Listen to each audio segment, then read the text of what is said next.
Bwana, yes, ni kipindi chako pendwa kabisa cha The Physics kipo mezani kwako. Bwana, leo ni siku nyingine tena. Bwana, sasa dunia katika karne hii ya 21 ilibahatika kumfahamu mwanamichezo mwenye nguvu za miguu kuwahi kutokea duniani tangia dunia imeumbwa, na huyu si mwingine ni Roberto Carlos, mchezaji wa zamani wa Real Madrid na mchezaji wa zamani wa Inter Milan, lakini pia ni mchezaji wa timu ya taifa ya Brazil. Bwana, huyu jamaa dunia itaendelea kumkumbuka mpaka kesho kutokana na Mungu alivyombariki nguvu za miguu. Sasa dunia hii ya sasa Afrika na Afrika Mashariki kwa ujumla tumebahatika kuwa na mwanamichezo mwenye nguvu zaidi za mikono kuwahi kutokea tangia dunia imeumbwa. Na baadhi ya watafiti wamejitahidi kufanya utafiti wao, wameshindwa kuelewa ni uwezo wa namna gani. Bwana, huyu si mwingine ni goalkeeper Hussein Masalanga. Bwana, Hussein Masanga. Bwana, kwa safi kabisa. Karibu katika The Physics mezani kwako. Asante sana. Bwana, watu wanatamani kujua hasa Hussein Masalanga ni nani? Hussein Masalanga kwanza ni mtoto wa mwisho kabisa katika familia ya mzee Masalanga. Sisi tumezaliwa watoto 5 kwa mama yetu, lakini 2 baba tofauti na 3 ndio baba mmoja. Lakini katika ule uzao ambao wa mwisho ambao ndio sisi sasa, ndio katika Hussein pia kuna Hassan, ambao majina yetu sisi ni Kulwa na Doto. Mimi Doto, ila kuna Kulwa wangu ambaye yeye ndo baada yeye ndo nikafuatamiwa mwisho. Kwa hiyo tulikuwa tunaitwa Kulwa na Doto, lakini bibi yetu sisi ndo alikuja kutubadilisha haya majina akaita Hussein na Hassan. Kwa hiyo ikawa Hassan Salum Masalanga, Hussein Salum Masalanga. Na kiasili kabisa yenyewe ni watu wa wapi? Sisi ni watu wa Rufiji. Sisi wa Ndengereko, yani wenyewe kabisa. Wa ndani kabisa. Lakini kutokana na jinsi tulivyokuwa kuwa tunaishi, wazazi wetu wakawa wanafanya kazi serikalini, wakahamishiwa pale Dodoma. Kwa Dodoma sisi ndo kama sasa ndo wenyeji, ambao kwa sababu tumekulia pale Dodoma, yani vitu vingi tumefanya Dodoma, hata wazazi wetu wengi wamesafia pale. Kwa hivyo sawa. Hussein Masalanga tunafahamu sasa hivi ni goalkeeper, ni mchezaji mkubwa, mchezaji wa national team. Kwenye udogo wako wakati unakuwa, ndoto yako ulikuwa unatamani kuja kuwa nani? Kwanza katika miaka ya nyuma kabisa, ujue sisi mpaka kufika hapa, watu wengine ndoto zao zinaanza kuwa hapo wakubwa, ndio wanaanza mimi bana bora hata niimbe. Mimi bora, yani kama mtu anajaribu. Lakini kwa wakati sisi ambao ule udogo, kwa kweli tulikuwa sisi ndoto yetu kubwa wote, karibu wote tuliocheza nao walikuwa ni mpira. Lakini sio mpira wa goalkeeper. Mimi sikuwa na ndoto ya kuwa goalkeeper. Mimi nilikuwa na ndoto ya kuwa beki wa katikati. Na hata mwanzoni nilikuwa nacheza beki wa katikati. Lakini haitokea tu kocha mmoja aitokaga nje. Unajua watu wakati ule sisi kocha akitokea nje unashtuka ile bwana huyu alikuwa anaitwa Kakolanya.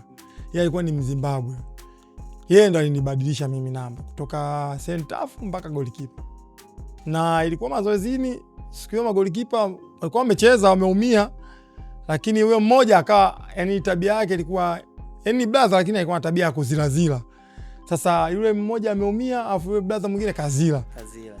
Kwa hiyo akaambia basi kule akadake mtoto, mwingine huko akudaka, ndio kocha akasema wewe Doto nenda akadake. Wakati huo bado Hussein alikuwa bado siitu Hussein, wewe Doto nenda akadake kule. Nikaenda pale kwa nikakaa golini kwa sababu nilikuwa na mheshimu mwalimu. Nikadaka. Lakini mimi mwenyewe baada ya kudaka jana, kesho yake nilipokuja, nikasema mimi naenda hapa position ile naenda kudaka. Kwa hiyo mwalimu akasema hiyo ndio inakupendeza kwa sababu umeshaipenda sasa. Kwa siku moja tu lakini niliipenda. Na safari yako ya soka kabisa sasa ilianzia wapi? Mimi safari yangu ya soka baada ya kutoka Dodoma nikamaliza elimu ya sekondari form 4. Ilikuwa 2011 nakumbuka. Ndio nikaanza safari yangu sasa ya mpira. Nikaenda kwenye kituo kimoja kinaitwa Mokidis. Pale ujue mama ndo alikuwa mzaliwa wa Morogoro, baba ndo wa Rufiji. Kwa hiyo mimi nikaenda kule upande wa mama kwa sababu ndugu walikuwa wengi wako Morogoro. Kwa hiyo pale Morogoro ndo nikafika, nikaanza kucheza pale, nikakutana na viongozi wa kina Kindegule pale Morogoro. Yani kuna makocha walikuwa wengi kina Adofu, yani wengi walikuwa wengi wakina Jangaru. Kwa hiyo wakati huo Jangalo naye alikuwa ni kocha ambaye anakuja kwa sababu alikuwa anafundisha timu moja inaitwa Coast Union wakati huo.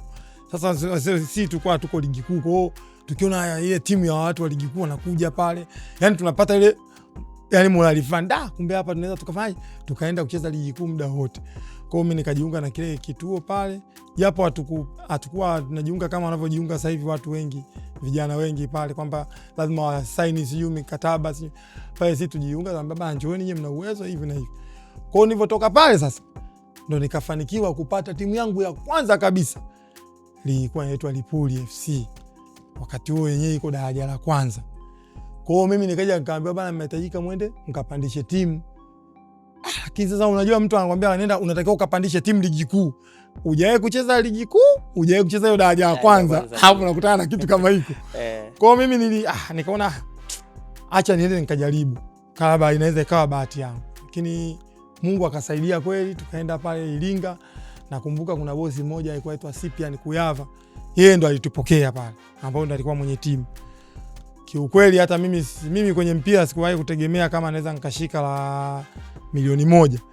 Mimi milioni 1 ya mpira ndo nilipata. Tena ndo hela ya usajili nilipewa milioni 1. Lipuli hiyo ya Iringa. Lakini sikukata tamaa wala sikuona hela ndogo, kwa sababu nilikuwa nahitaji kitu ni kufika malengo yangu. Namshukuru Mwenyezi Mungu, nikacheza pale. Hatukufanikiwa wakati ule kuipandisha msimu wa kwanza.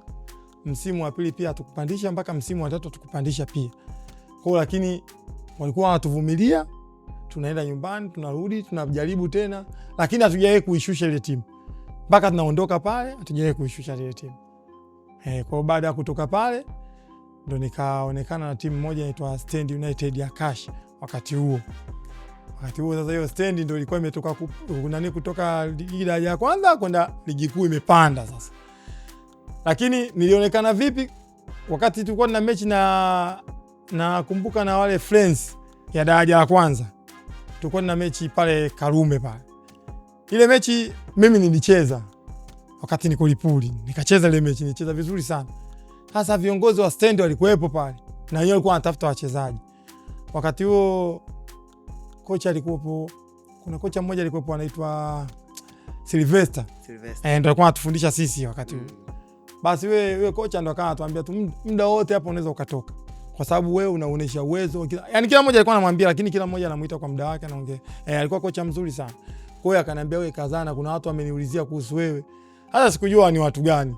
Unajua pale afu tulikuwa ndo tunaanza tukasema hivi, kweli mtu anaweza kuniulizia mimi, mtu ambaye naanza. Kumbe sikujua kwamba mpira ukionesha muda wote unaweza mtu akakuhitaji. Kwa wale jamaa wakanihitaji pale. Nimemaliza, tukacheza nao mechi ya kirafiki wale pale Stand. Kesho yake wale ambao hawakucheza ikabidi wacheze nao. Mimi yule kocha wa Stand akaenda akaomba, akasema mwekeni yule golikipa wa jana ambao alianza. Mwekeni yule, tunataka tumuone tena. Kwa hiyo mimi nikacheza pale mechi ya kirafiki.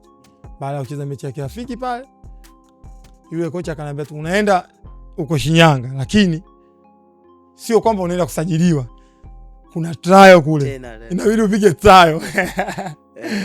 Kwa hiyo nikawaomba, ngambia basi hamna shida, kwa sababu hata sisi tulikuwa tumemaliza mechi ya mwisho, ndio tulikuwa tunamalizia na Friends. Kwa hiyo wakati nirudi nyumbani Dodoma, kwa hiyo mimi nikaenda pale Dodoma, nikakaa siku moja, siku ya pili nikapanda basi nikaenda Shinyanga.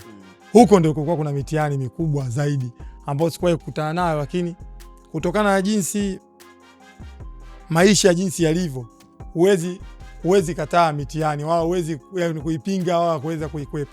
Mitihani inakuja ni sehemu yote wakati wote. Kwa kule bana, ile timu ilikuwa daraja la kwanza, kumbuka, ikapanda ligi kuu. Kwa hiyo timu ikipanda ligi kuu, kwa naona sana hapa Tanzania kwamba wale ambao wamepandisha timu wanaonekanaga sio kitu. Yaani ikawa ni watu wanakuwa 5, 4. Lakini baada ya kufika kule, nakumbuka nilikuta magolikipa ambao tulikuwepo. Tulikuwa magolikipa 24. Magolikipa tu 24. Katika wale magolikipa 24, wale wawili ndio waliopandisha timu. Alikuwa John Mwanda na Mohamed Makaka. Hao ndio walikuwa wamepandisha timu. lakini hawa sisi wengine wote tumekuja pale. Sasa tunatakiwa katika hao 24 tumewatoa wawili, wamebaki 22. Katika hao 22 wanatakiwa watu wawili tu ambao wakamilishe. Maana 20 hapo na mabegi kurudi nyumbani. Marudi nyumbani. Hebu fikiria. Alafu nimekutana na magolikipa wana uwezo. Nakumbuka ile trial watu walikuwa wengi, hata Blaza Kado na alikuja pia. Blaza Kado wakati ule alikuja pale, lakini magolikipa wengi walikuwa kina Seba, yaani walikuwa magolikipa wengi pale tu. Wa Shinyanga walikuwa karibu magolikipa 10 wapale Shinyanga kwa kuna mwingine katoka Kahama, kuna kama ndo kina Kado mie. Asa nikasema hapa kupita mtihani, hapa mtihani kweli. Kuna golikipa alikuwa ametoka professional, walikuwa kama 3 hivi, lakini mmoja naye mkumbuka alikuwa anaitwa Frank Muonge. Huyo ni Mganda huyo. Kumbuka na makocha wa pale walikuwa ni Waganda. Kocha wa magolikipa alikuwa anaitwa Ben Kalama. Alikuwa amepitia Azam. Alikuwa ni Mganda, ni naye ni golikipa. Akaja akastaafu, akaacha ni kwa sababu ya majeraha. Kwa yeye ndo alikuwa kocha wa magolikipa wa pale. Alafu kocha msaidizi alikuwa anaitwa Matias Rule. Rule huyo ambaye kafundisha Singida sasa hivi. Huyo. Mimi ndo nimeanza kukutana naye. Kumbe. Kwa hiyo yani ubaya wa Rule najua, uzuri wa Rule naujua. Kwa hiyo hata Rule nilipokutana naye tena Singida ilikuwa kama marudio. Sababu tayari unamfahamu. Kwa hiyo nilikuwa namfahamu. Kwa hiyo Matias Rule ndo akawa apitisha pale watu. Lakini wale viongozi wa pale, nakumbuka kiongozi mmoja alikuwa anaitwa mwenyekiti anaitwa Amani. Huyo Amani yeye ndo akasema namleta kocha mkuu. Sasa kocha mkuu ni nani? Watu wote wanapiga hesabu. Ndio maana tunasikia kesho yake Patrick Lewin anasaini au Stand United ndio kocha mkuu. Wakati huo Patrick Lewin alikuwa ametoka kufundisha Simba, kaja Chama la Wana. Sasa ubaya mimi nikakatwa. Ulikatwa kwenye hiyo ni kwenye trial kwamba mimi sikupita. Sasa wengine walikuwa na mikoa karibu pale Mwanza, magolikipa wengine.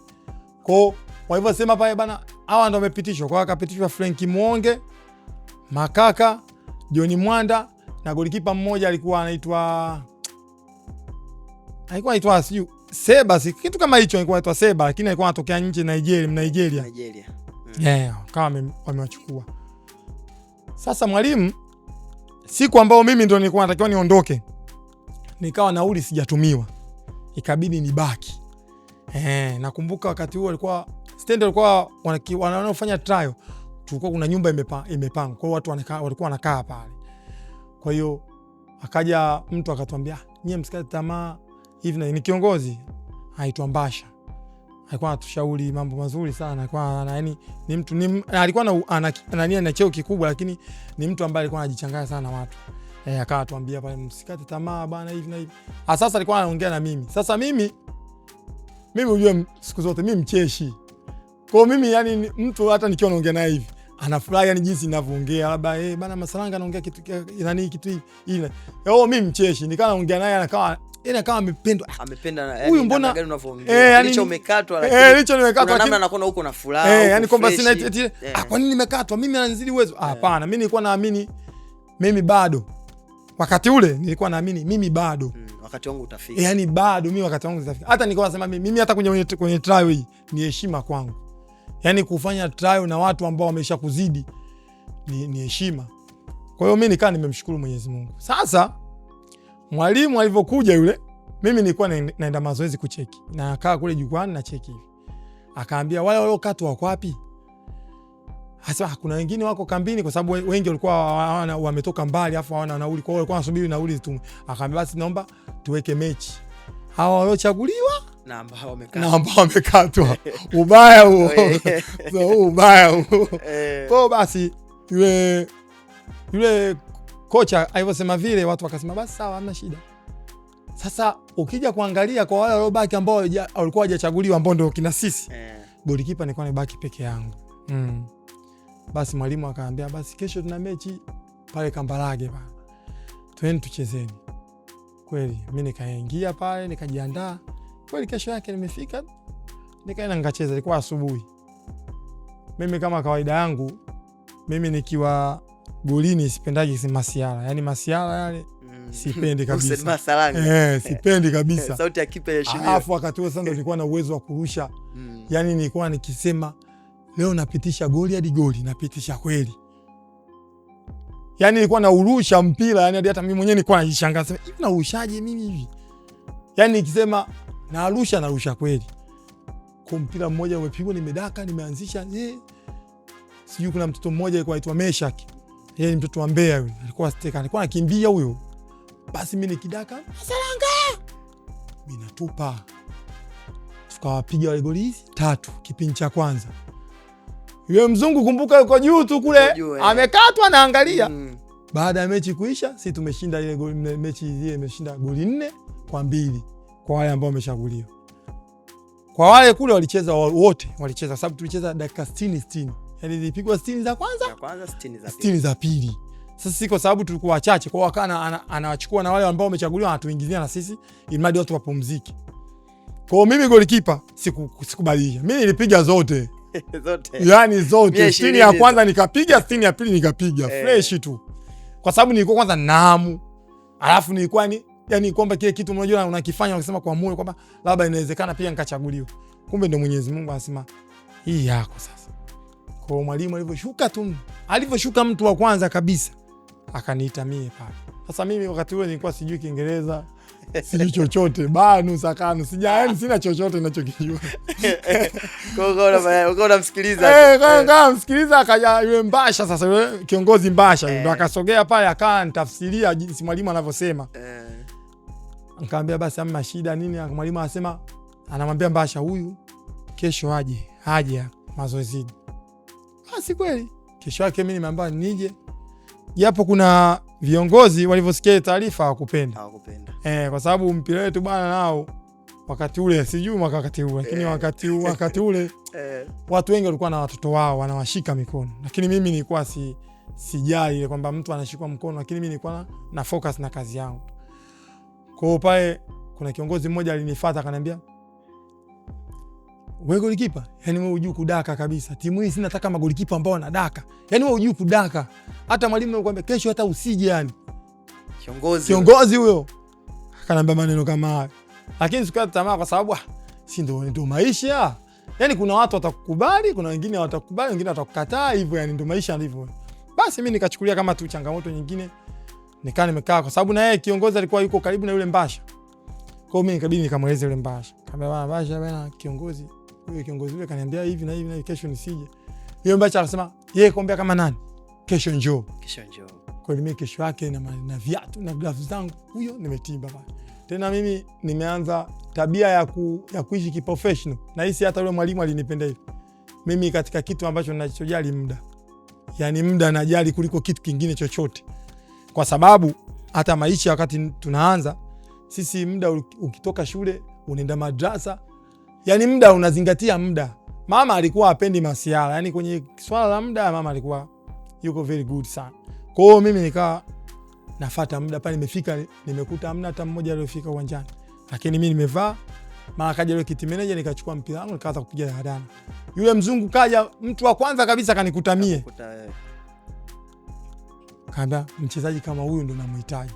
Yani kateni wote huyu namhitaji. Huyu abaki. Kwa hiyo ikabidi wakamkata yule sasa yule Nigeria yule nani? Yule golikipa. Ikabidi wamkate. Basi wakamkata. Kwa hiyo sasa wakati huo mimi nilikuwa yani sina ile nguvu ya kusema kitu chochote. Kwa mimi nikawa nawasikiliza tu walivyokuwa wanachokisema. Basi Mwenyezi Mungu akajalia nikasajiliwa pale. Tukapata riziki. Nikacheza pale misimu 2. Baada ya kutoka pale mimi nikatoka tena. Nimefika pale wakati ule sasa ndo akasha na wenyewe ambao mabosi wako wamewekeza hela wakajitoa. Basi na mimi nikatoka pale kwa sababu mkataba wangu ulikuwa umeisha. Ndo nikaenda Mbeya City. Mbeya City ndo wakati wote tunasajiliwa sasa mimi Zaolo, Zaolo, Mlishongasa. Ndo tunasajiliwa pale dirisha dogo ili kusaidia timu. Kwa hiyo tukawa tumeisaidia ile timu. Hivyo maisha yetu ndo akawa naendelea hivyo. Soka nikatoka pale nikakosa timu ikabidi nirudi Dodoma. Dodoma wakati ule ilikuwa mna ligi kuu. Wakati wa nyuma ilikuwa iko Polisi Dodoma, lakini hivyo shuka ikawa tena hamna ligi kuu. Kwa hiyo nikakuta pale timu ambayo ipo Dodoma FC, ambayo timu imetoka kwa Polisi Polisi Dodoma ikaja Dodoma FC, kwa sababu nadhani kipindi hicho ndo kipindi ambacho timu zote za taasisi za polisi zinatakiwa kuwa moja. Polisi Mara nayo iliuzwa wengine sasa Dodoma wakasema hii wanabidi sasa hivi watu wa pale ndo wamiliki, sio nani polisi tena. Kwa hiyo tukawa tumeingia pale inaitwa DFC. Basi DFC pale tukawa nimekaa msimu wa kwanza hatukupandisha. Wakati huo tuko na Julio Beto Pereira Talantin. Tukawa tumekaa naye pale msimu wa kwanza hatukupandisha, msimu wa pili hatukupandisha, msimu wa tatu ikabidi wa change mwalimu. Wakachange, akaja mwalimu mmoja anaitwa Doto. Naye alikuwa ni polisi. Na Kakolanya. Sasa yule Kakolanya ambaye unakumbuka, ambaye alikuwa ananiambia mimi ni dake, ndio wakammeta pale. Kwa hiyo kocha mkuu akawa yule Kakolanya, alafu yule Doto ndo akawa kocha msaidizi. Kwa hiyo mimi nikacheza pale. Msimu huo hatukupandisha. Msimu uliofuata akaja Makata. Bwana Makata ambaye mimi naamini katika makocha ambao wana historia nzuri ya kupandisha timu, yule bwana. Umeona jana ametoka kupandisha. Na jana pia yeye ametoka kupandisha timu. Yule jamaa ana mifumo yake ambayo amejiwekea, na ndio maana anapandisha timu. Yani yuko serious, anajali wachezaji.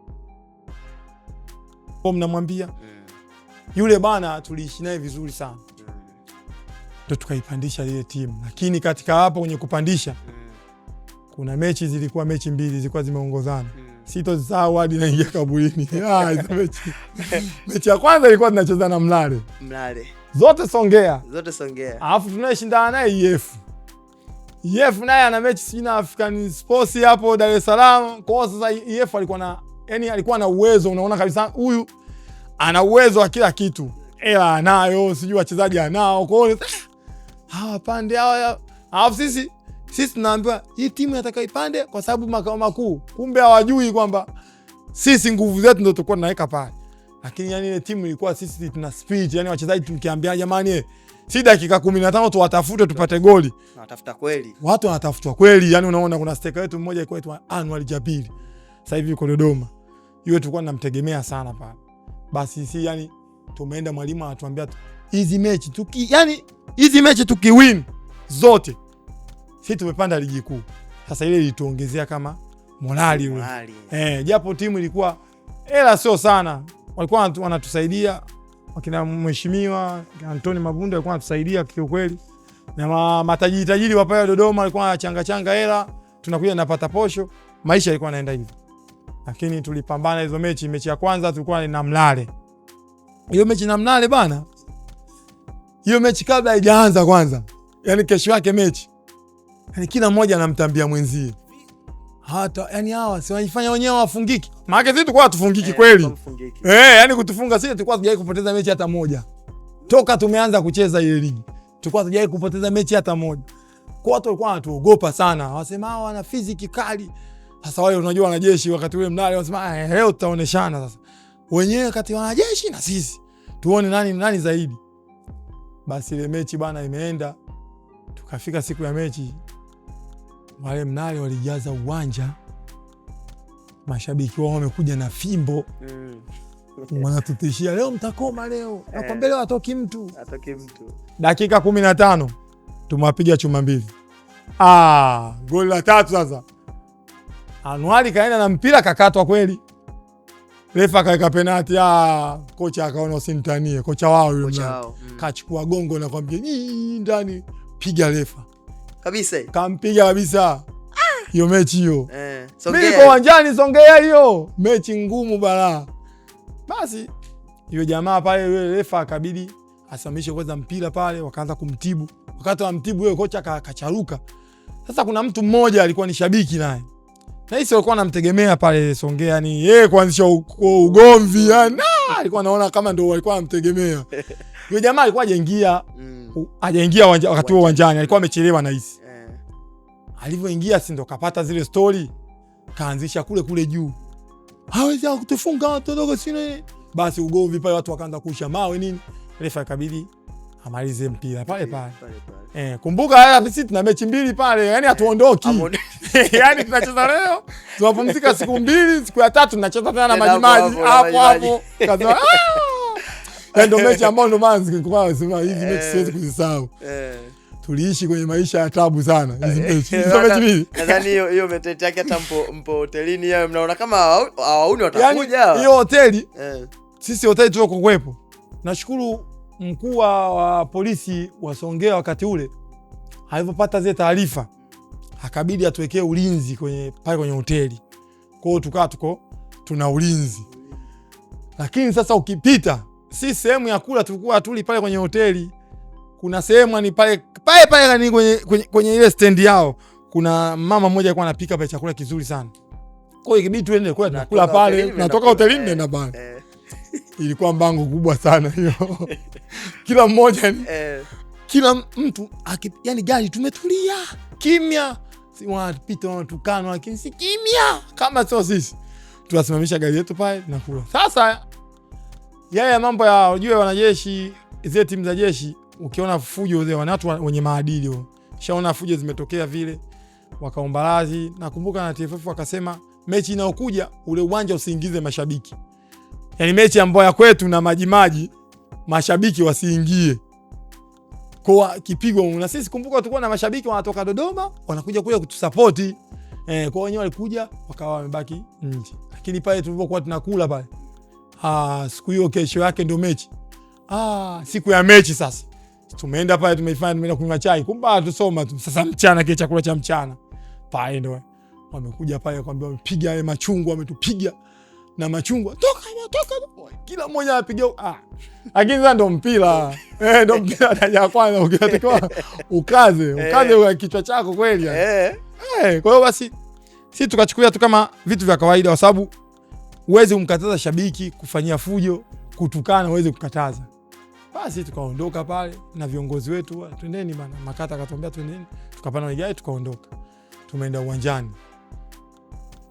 Kufika uwanjani pale nje kumejaa watu hivi. Tunaingia. Watu wanataka kuingia uwanjani. Kufanya masiala. Watu wanapenda mpira kaka. Tanzania watu wanapenda mpira. Basi tu. Basi watu tunaingia, si hata tufanye nini tunaingia. Basi sasa kutokana na kanuni za TFF walikuwa wameziweka wakati ule, wakasema hamna kuingiza watu. Ikabidi waitwe mapolisi pale wakawa wanalinda, sisi kinapigwa huko ndani. Bana wale Majimaji mpaka dakika ya 5 wamesha tuchukua chuma moja. Washawafunga tayari. Washatufunga. Makata za unajua makata akishafungwa naye hasira zinakuwa yani anabadilika kabisa hadi sura kwa mwalimu kabadilika. Wewe hata tuiza akili. Tulieni. Mkitulia tunawafunga.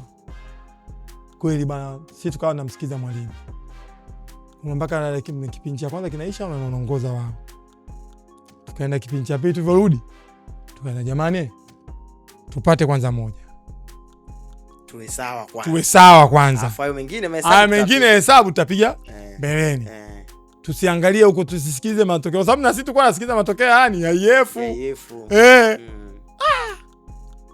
Basi wasema twende tukapambane. Tumepambana kama dakika 66 hivi. Tukarudisha lile goli. Tulivyorudisha huku nyuma nilikuwa kuna watu majambazi huko kina Kibacha. Sio yani kuna kale katoto ka Bruno kale. Kwa Alliance. Alikuwa anajua mpira yule mtoto fullback wa kushoto. Alikuwa anajua mpira sana. Namfahamu. Yule bana. Mtoto anajua mpira sana. Nikamwambia Bruno. Huko anakupigia mande kwa sababu ameshaona kimo chako. Sasa sikiza kitu kimoja, muite namba 6 ule Ajabu. Kuna namba 6 mmoja alikuwa anaitwa Ajabu Mgarula. Huyu akusaidie, na vile Ajabu msaidie mshikaji. Huko anamzidia. Tusicheze vipasi maana mwalimu pamoja alikuwa anafundisha mpira mzuri, lakini alikuwa anafundisha ni zile pasi nyingi ziwe za mbele. Sio za nyuma. Sasa sisi tulikuwa tunacheza pasi nyingi nyuma kwa sababu tulikuwa tunajua tuna uwezo wa kutoka, tunatoka vizuri. Lakini mwalimu anambia chezeni kudele. Kati wewe ukisikia kudele yani kwa 1-2 pale. 1-2 pale. Sasa na sisi tulikuwa na steka ile Januari ilikuwa na nguvu. Kwa sasa sisi tulikuwa tunajivunia yule. tumeenda Chube mpaka zikaongezwa dakika 4. Tuko moja moja. Yule beki wao kaenda kuruka mpira na Anuari ukamgonga Anuari, ukaja kumgonga na beki. Yule kipa umempoteza kule. Tunawafunga goli la pili. Watu washangilia. Nini huko watu wa nje sasa? Watu wako nje. Wakaambia bana Dodoma wamepata goli la pili. Hebu angalia, watu walikuwa hawajui kama huku kitu ndani inaendelea, lakini wamekuja wamevunja geti lile sasa. Refa anapendelea. Wamevunja geti. Walivunja geti. Hapo ilikuwa muziki. Sasa sisi kwa sababu askari walikuwa wachache kwa sababu si askari walikuwa getini tu. Kwa huku kwenye mageti huku wameweka askari wawili kwa walikuwa wachache. Kwa hiyo jamaa walikuwa wengi. Na sisi ukishangaa mashabiki wetu na wenyewe wanataka waingie. Sababu wanaona wachezaji wao wataenda kupigwa, kwa hiyo inabidi wanataka na wenyewe waingie. Kwa hiyo tukajikuta hapo mule uwanjani mpira unamalizika pia mashabiki wote wameingia, wa kwetu na wale wa kwao. Kikaanza kupigwa mule ndani. Tafute. Mimi naangalia wapi inatokea hapa. Jamani tukimbilie kwanza kwenye vyumba. Sasa kwenye vyumba pale kuna mtu kasimama. Kama watu 5 wana magongo, nikasema la wale kuwapita pale kwenye vyumba. Ilikuwa hatari hiyo mechi. Ndio maana siwezi kuisahau. Basi lakini maaskari walivyoongezeka pale hamna mtu ataumia. Kwa wachezaji hamna mtu, lakini mashabiki waliumia. Kwa sababu wale wenyewe mashabiki unajua walikuwa wanapiga na wenyewe kwa wenyewe. Kwa wakawa wameumia pale. Tukalazimika kuondoka siku ile. Usiku ule. Kwa huko Fafayo. Tukaenda kupokelewa hapo Dodoma, kuna sehemu moja ilikuwa inaitwa Mpunguzi. Ndio tukapokelewa pale na mashabiki wote sasa. Wakati huo timu inapanda hapo. Ndio inaenda kupanda, tumebakiza mechi moja ya nyumbani. Mechi tulikuwa tumebakiza ilikuwa imaliza na wale Iringa United. Ambao sisi ndio tukaenda tukawashusha. Yaani tukiwafunga sisi wanashuka daraja. Ndio sisi tukaenda tukawafunga goli 2 wakashuka na sisi tukapanda. Kwa baada ya kupanda pale ndio tukaingia ligi kuu. Kama kawaida. Kisha ingia ligi kuu, nyie mnopandisha tena mnaonekana wanabidi muongezewe nguvu. Kwa akaongezewa nguvu pale. Golikipa nakumbuka nikabaki mimi peke yangu. Wakati wote tulikuwa na Mseja. Akabaki na mimi, nikabaki mimi peke yangu. Mseja akaondoka. Kwa akamuita pale Aloni Kalambo na Manyika. Kwa tuko watatu. Tukawa tumeanza hivyo. Tumeanza msimu vizuri, alikuwa na dakika namba 1 alikuwa Kalambo. Wakati huo Kalambo alikuwa ametoka prison. Kwa alikuwa na uzoefu. Mimi nimetoka daraja la kwanza. Sina uzoefu wa kucheza ligi kuu. Ligi kuu tofauti na daraja la kwanza. Huko strategy nyingi za ligi kuu, lakini ukifika daraja la kwanza goli. Kwa hiyo tukafanikiwa kucheza. Wamecheza zikaze baki mechi 4 za mwisho. Hizo mechi 4 za mwisho sasa mimi ndo nikaja nikapewa. Nakumbuka mechi yangu ya kwanza kabisa baada ya Aloni walipishana kidogo na mwalimu. Mimi ndo nikaambiwa leo wewe hapa. Kwa sababu alianza Aloni alitakiwa aanze, wakamtoa Aloni. Kwa hiyo mimi nikabaki mimi na Manyika. Kwa akadaka Manyika. Hasa magoli ambayo tulifungwa la kwanza, mwalimu akasema hivi hawa mbona wanadaka kama sio magoli kipa? Yule kocha msaidizi alikuwa anaitwa Shija. Akaambia mchenchi golikipa. Kweli? Nikamwambia Masahanga leo unaingia unacheza. Ndio kwa mara ya kwanza nakanyaga ligi kuu. Mechi na nani hiyo? Mechi na Gwambina. Tumeshafungwa goli moja hapo. Kule kwao Gwambina kule. Ndio nikacheza mechi yangu ya kwanza kwa ligi kuu ambayo ilitoka championship ndio kuja tena ligi kuu ndio nacheza hiyo mechi yangu ya kwanza. Kwa safari halisi ndio ikaanzia hapo. Nikaja kucheza mechi ambayo sitoisahau, nikaja kucheza mechi na Yanga. Tumetoka nao bila hiyo. Hayo mechi hata mimi mwenyewe nilisema mimi ndo golikipa sasa. Ndo golikipa ninayetakiwa mimi. Hiyo mechi nilicheza vizuri sana. Tutoka bila. Nimezuia wakati huo wakina Paulo Boxer wako Yanga, wakina Shentembo Waziri wako Yanga, tucheza Dodoma hii bila. Hiyo ndo nilianza kunitambulisha kwamba kumbe huyu Masahanga ni golikipa mzuri. Kwa hiyo kocha akanibeba na mimi tukaa tumeenda. Msimu unaofuata mwalimu akaondolewa. Akaja mwalimu mwingine kabisa. Yule ni Burundi, alikuwa sijui aitwa nani yule, Masudi nani sijui yule. Basi yule ndo akaja akana anafundisha pale. Lakini baada naye msimu mmoja alipoondoka pia mimi ikabidi niondoke. Tena Dodoma ndo katika timu ambayo niliondoka nikiwa bado naihitaji timu, sababu nilikuwa namba 1. Yaani namba 1 amekatwa. Ambaye anadaka afu wakakatwa, akabaki namba 3 ambaye yaani achezi mechi, hajawahi kucheza mechi. Sababu sijui ilikuwa sababu nini mpaka leo.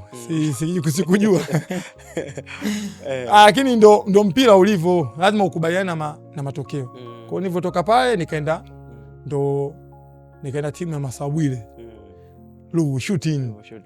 Chama la wana baya yani. Hao wana baya.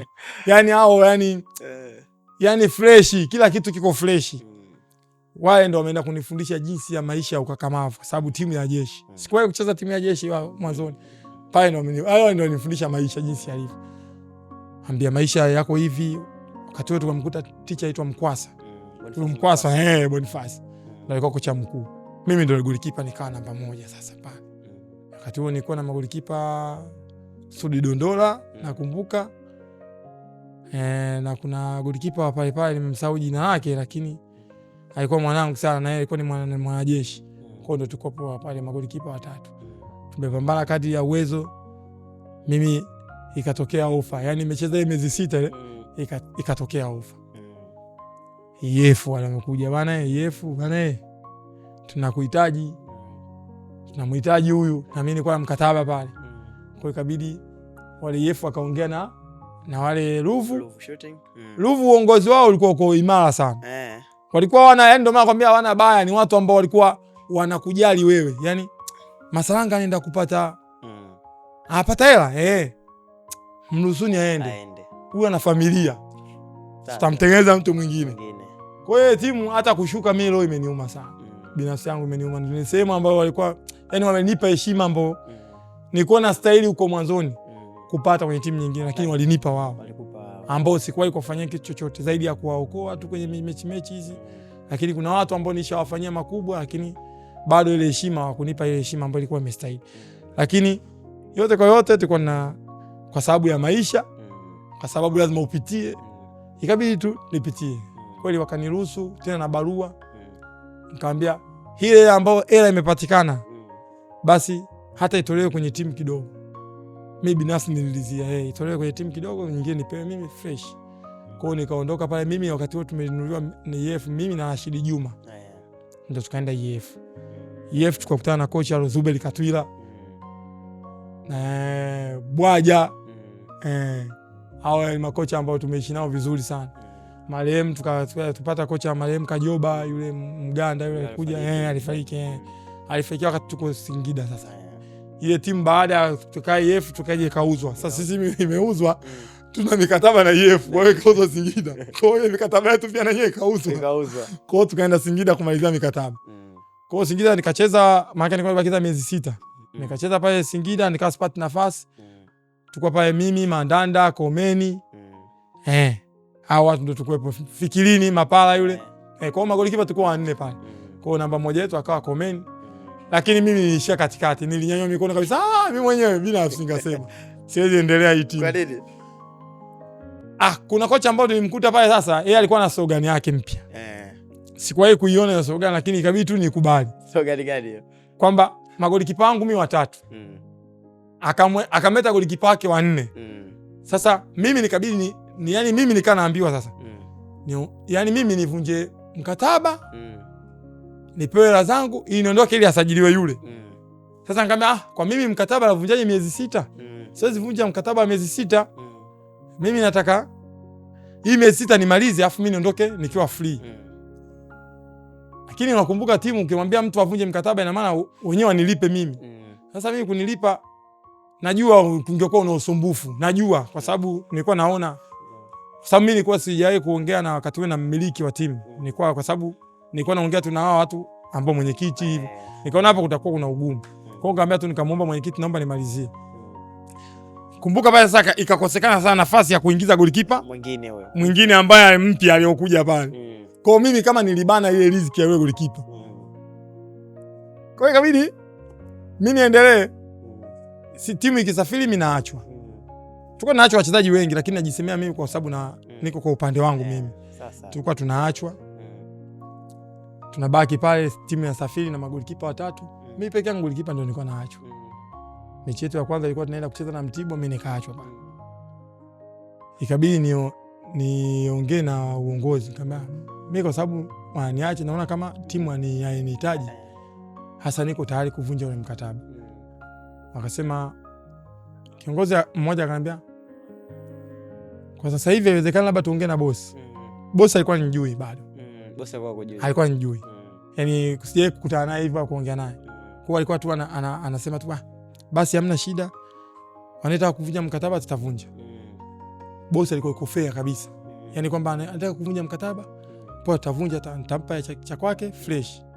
Kweli mimi nikaamua maamuzi ya kwangu. Nikaondoka pale kambini.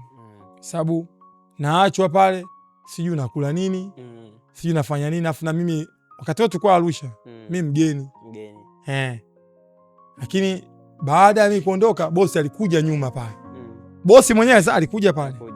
Akakuta wale vijana akamba, sikutaka mbaki, mtakiwa muende wote. Nisema muende wote. Hii mwe mnasafiri wote, yani hata kama utumiki lakini lazima usafiri. Nimesikia mmebaki watano sijui. Huyu mwingine yuko wapi? Mbona mko wanne? Baba huyu kaamua aondoke, aende nyumbani. Ana basi sema kama kaamua yeye mwenyewe. Hamna shida. Mimi nikaanza kuongea na uongozi wa pale ambao ulikuwepo. Wakawa wameenda Morogoro, mimi nikawafuata Morogoro huko. Mimi ni mtu wa hivi tu. Yaani hivi mimi sitaki kona. Mimi ni mtu wa hivi. Moja kwa moja. Nanyooka twende. Basi nikawafuata. Kama mimi kuja kuvunja mkataba na nyinyi. Timu wakati wepo Morogoro. Iko Morogoro timu. Ukaifuata huko Morogoro. Nikaenda Morogoro nikakweli. Nikaongea na wale viongozi. Bahati nzuri timu ile ilikuwa na uongozi ambao uko imara sana. Ukiwaambia kitu wanatekeleza. Wanaangalia kama kwanza upande wao hamna madhara yote, wanatekeleza. Kweli wakakubali. Lakini waliniambia, ila zako inabidi usubiri siku 2 au 3. Mimi kweli nikasema mimi niko tayari kusubiri hizo hela. Mimi nataka tu yani mnipe barua kabisa mkononi hapa bwana, tumevunja mkataba hivi na hivi. Kweli wakanipa barua. Hakuna mtoto aliyokuwa anajua, ndio leo ndio naitoa. Kwa wakanipa barua tukakubaliana nao, sababu ilikuwa ibaki miezi 6. Mimi nikaenda nikakaa nyumbani. Kaa nyumbani siku 3 hizo ahidi kweli. Siku 2 wakawa wameniingizia ile hela yangu. Japo ilikuwa hela ndogo lakini waliniingizia kile ambacho nilikuwa nafanya na stahili mimi. Kwa hiyo nikawapigia simu, nimepata hela, nashukuruni sana. Kila heri niwatakie kwa moyo safi kabisa. Kwa hiyo mimi nikaenda nikapumzika nyumbani, nikawa sasa nacheza. Yaani kuna mazoezi labda kocha anaanzisha mazoezi haya hivi na hivi. Wakati huo pale nyumbani Dodoma kuna timu ya ligi kuu. Dodoma Jiji. Kwa wakati huo mwalimu wao sasa alikuwa Baraza. Huyu ambaye sasa hivi yuko Pamba. Alikuwa yule pale ndo alinipokea. Kwa sababu kumbuka niipandishe ile timu na pale viongozi wote wananijua afu pale nyumbani. Kwa hiyo nilipoenda kuambia tu viongozi nataka nifanyage tu mazoezi, akamwambia fresh. Na kweli Baraza alinipokea mimi, siku anacheza mechi ya kirafiki akaniweka mimi. Yaani ana magoli kipake akina akaniweka mimi. Yaani ilimradi tu ni jinsi yani kwamba bado kuna watu ambao wananisupport. Wanakusupport. Kweli. Wanajua mchango wako, pia wanajua mchango nacho. Na yeye yule Baraza alikuwa ananijua kwa sababu aliniona mechi ninayocheza. Sasa wewe ulikipa unamwacha kwa sababu gani? Akaja akaniuliza, nikamuelezea, akaniambia ndo maisha ya mpira alivyo. Ni mtu ambaye anatoka nchi nyingine lakini ametokea kulipenda hivyo na hivyo. Basi akaniambia basi wewe fanya mazoezi, msimu kisha mimi nikiwepo hapa na kusajili kwa sababu najua uwezo wako. Kama hamna shida. Nikafanya mazoezi pale. Kwa hiyo hata sikupata muda kusema eti nimeenda kurelax. Nilikuwa nafanya mazoezi, naamka asubuhi. Labda wakisafiri Dodoma ndio nakuwa napata shida kidogo kufanya mazoezi, kwa hiyo inabidi niende cross, labda nikafanya mazoezi ya kukimbia tu. Lakini mazoezi ya goalkeeping nilikuwa Dodoma wakiwepo pale nikanafanya. Kwa hiyo baada ya pale nikapata msimu unaofuata nikapata timu. Nikaenda kufanya kwanza matayo kule Ken Gold. Ken Gold kufanya matayo tukawa kuna kombe moja kwa inaitwa Pre-season sijui ni cup ile. Kwa chezewa kule Mbeya kule Kiela kule. Kwa hiyo tukawa tunaenda kule kucheza mechi. Kwa hiyo bosi wa pale akawa ametweet sema mimi sihitaji magolikipa ambao wameshacheza ligi kuu. Kisa nini?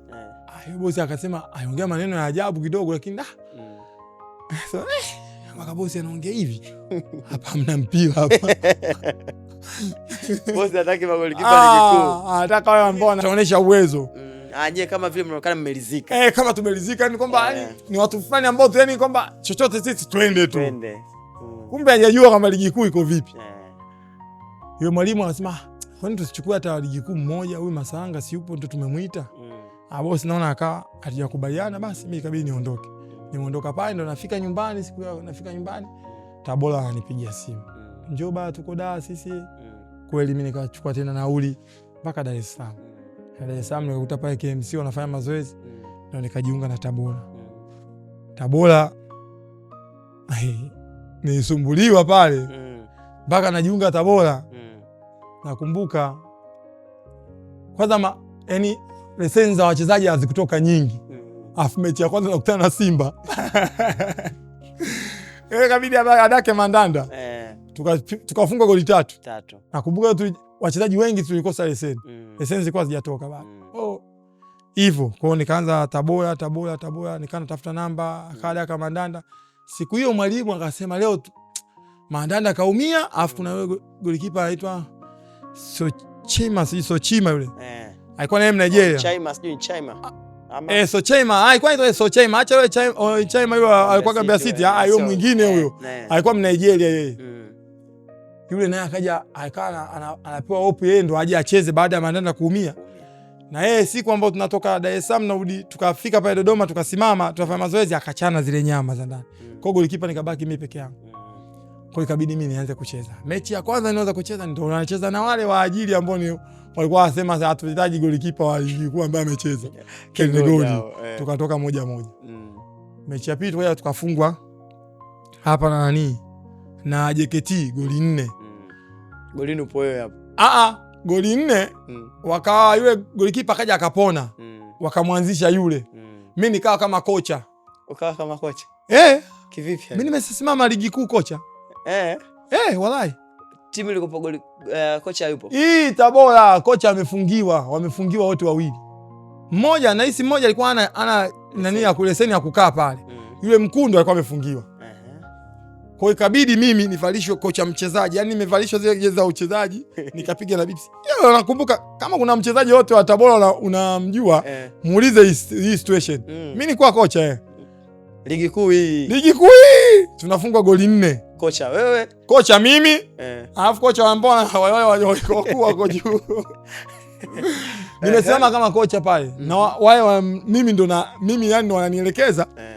Mimi wale ambao walikuwa wabaki wale management wengine viti manager wenyewe wanachukua maelekezo kule wananiletea mimi, alafu mimi ndo nawafikishia wale wachezaji. Hivyo sasa mbaya zaidi tunaenda ule mpira mechi naenda tumefunga goli 3 tayari hapo. Yule golikipa akapigwa kadi nyekundu alidakia mpira nje. Kocha sasa. Hiyo mechi bidi na kocha tena.